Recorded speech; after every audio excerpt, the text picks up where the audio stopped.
Student, তোমরা যারা ক্যালকাটা ইউনিভার্সিটির আন্ডারে প্রথম সেমিস্টারের ছাত্রছাত্রী আছো, তোমাদের জন্য আজকের ক্লাসটা খুবই গুরুত্বপূর্ণ। আজকের ক্লাসে তোমাদের কমন ভ্যালু অ্যাডেড কোর্সের মধ্যে যে একটা সাবজেক্ট আছে ইএনভিএস অর্থাৎ পরিবেশবিদ্যা, এই সাবজেক্টের প্রথম যে দুটো অধ্যায় আছে অর্থাৎ 1 নম্বর চ্যাপ্টার এবং 2 নম্বর চ্যাপ্টার, এই দুটো অধ্যায় থেকে 2 নম্বরের গুরুত্বপূর্ণ ছোট প্রশ্ন নিয়ে আলোচনা করব। তাহলে তোমরা আজকের ক্লাসটা সম্পূর্ণ প্রথম থেকে শেষ পর্যন্ত দেখতে থাকো।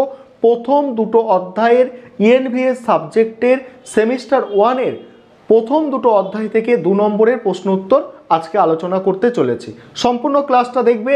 আরেকটা বিষয় তোমাদের এখানে বলবো যে তোমাদের জন্য অনলাইন কোচিং ক্লাস চলছে। তোমরা যারা অ্যাডমিশন নিতে ইচ্ছুক আছো, এই বোর্ডে যে নম্বরটা দেখতে পাচ্ছ এই নম্বরে যোগাযোগ করে অ্যাডমিশন নিতে পারো। চলো আজকের প্রশ্নের উত্তরগুলো তোমরা দেখে নাও। এবারে তোমরা প্রশ্ন উত্তরগুলো দেখে নাও।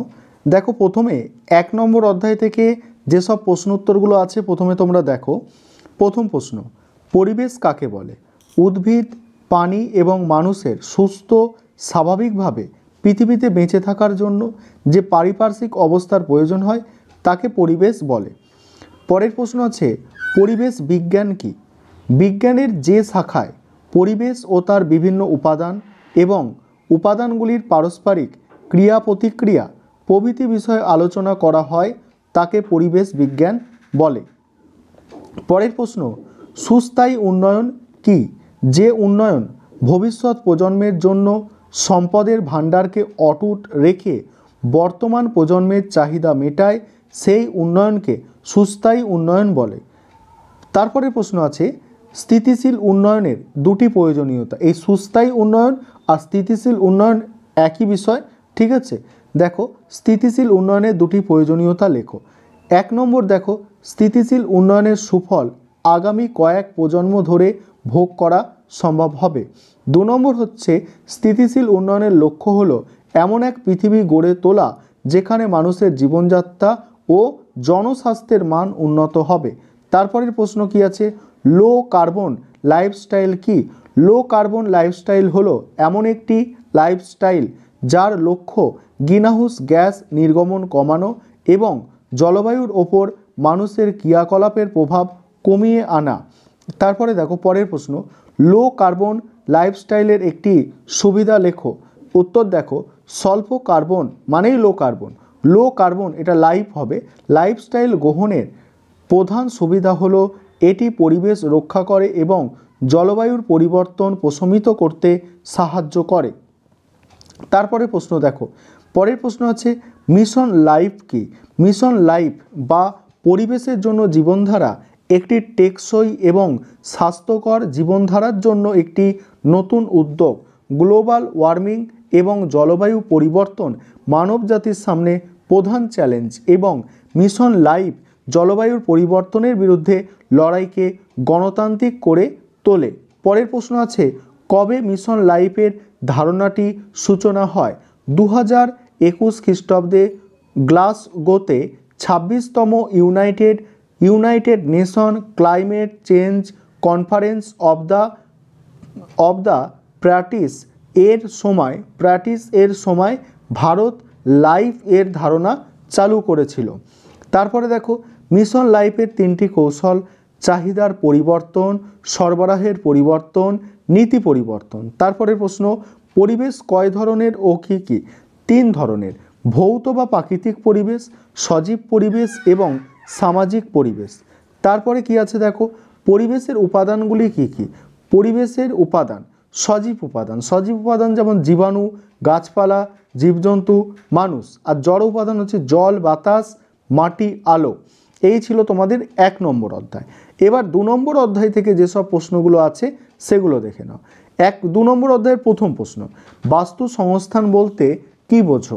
দেখো, প্রতিটি জীবের সাথে পরিবেশের অন্যান্য জীব ও জড় উপাদানের প্রত্যক্ষ বা পরোক্ষভাবে মিথস্ক্রিয়া ঘটে। পারস্পরিক মিথস্ক্রিয়ার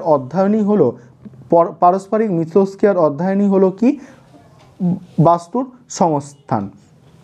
তারপর দেখো, বাস্তুতন্ত্র বলতে কি বোঝো? নির্দিষ্ট জায়গায় বসবাসকারী জীবগোষ্ঠী ও পরিবেশের মধ্যে পারস্পরিক ক্রিয়ার ফলে উৎপাদিত জালিকাকার গঠনকেই বলা হয় ইকোসিস্টেম বা বাস্তুতন্ত্র। পরের প্রশ্ন, খাদ্য শৃঙ্খল বলতে কী বোঝো? যে প্রক্রিয়ায় খাদ্য স্থিতিশক্তি উৎপাদক থেকে পর্যায়ক্রমে খাদ্য খাদক সম্পর্কের মাধ্যমে বিভিন্ন জীবগোষ্ঠীর মধ্যে প্রবাহিত হয়ে থাকে সেই শক্তির প্রবাহের অনুক্রমিক পর্যায়কে বলা হয় খাদ্য শৃঙ্খল। তারপরে প্রশ্ন কি আছে দেখো, শক্তির প্রবাহ বলতে কি বোঝো? বাস্তুতন্ত্রে রূপান্তরিত সৌরশক্তি উৎপাদক শ্রেণী থেকে বিভিন্ন খাদকের মধ্যে স্থানান্তর প্রক্রিয়াকে বলে প্রবাহ, শক্তি প্রবাহ বলে। তারপরে প্রশ্ন কি আছে, বাস্তুতন্ত্র বা ইকোসিস্টেম শব্দটি কে প্রথম ব্যবহার করেন? দেখো 1935 খ্রিস্টাব্দে বিজ্ঞানী টানসলি। নেক্সট প্রশ্ন, বাস্তুতন্ত্রের কয়েকটি ভৌত উপাদানের নাম? সূর্যালোক, বৃষ্টিপাত, উষ্ণতা, বায়ু, জল। বাস্তুতন্ত্রের কয়েকটি জৈব উপাদানের নাম? Protein, carbohydrate, fat. তারপরে আছে বাস্তুতন্ত্রের কয়েকটি অজৈব উপাদানের নাম? Calcium, potassium, phosphorus, oxygen, nitrogen, carbon dioxide. Next প্রশ্ন, উৎপাদক কাকে বলে? ব্যাকটেরিয়া থেকে আরম্ভ করে সবুজ উদ্ভিদ যারা সালোক সংশ্লেষে সক্ষম তাদের উৎপাদক বলে। তারপরে প্রশ্ন, খাদক কাকে বলে? যারা খাদ্য উৎপাদনে অসমর্থ এবং খাদ্য সংগ্রহের জন্য উৎপাদকের ওপর নির্ভরশীল তাদের খাদক বলে। বিয়োজক কাকে বলে? ইকোসিস্টেম বা বাস্তুতন্ত্রে প্রাথমিক উৎপাদক থেকে আরম্ভ করে সর্বোচ্চ শ্রেণীর জীবের মৃত্যুর পর ব্যাকটেরিয়া, ছত্রাক শ্রেণীভুক্ত যে সকল জীবাণু মৃত জীবদের পচন ও বিয়োজনের মাধ্যমে জটিল ও মিশ্র যৌগের সরল জৈব যৌগে পরিণত করতে সক্ষম তাদের বিয়োজক বলে, যেমন ব্যাকটেরিয়া, ছত্রাক। খাদ্য শৃঙ্খল কয় প্রকার ও কি কি? খাদ্য শৃঙ্খল দুই প্রকার, শিকারী খাদ্য শৃঙ্খল আর হচ্ছে ডেট্রিটাস খাদ্য শৃঙ্খল। নেক্সট প্রশ্ন, শিকারী খাদ্য শৃঙ্খল কাকে বলে? যে খাদ্য শৃঙ্খলে উৎপাদক অর্থাৎ সবুজ উদ্ভিদ থেকে শুরু করে শাকাশির মাধ্যমে চলতে থাকে এবং পানিতে শেষ হয় তাকে শিকারী খাদ্য শৃঙ্খল বলে। পরের প্রশ্ন দেখো, ডেট্রিটাস খাদ্য শৃঙ্খল কাকে বলে?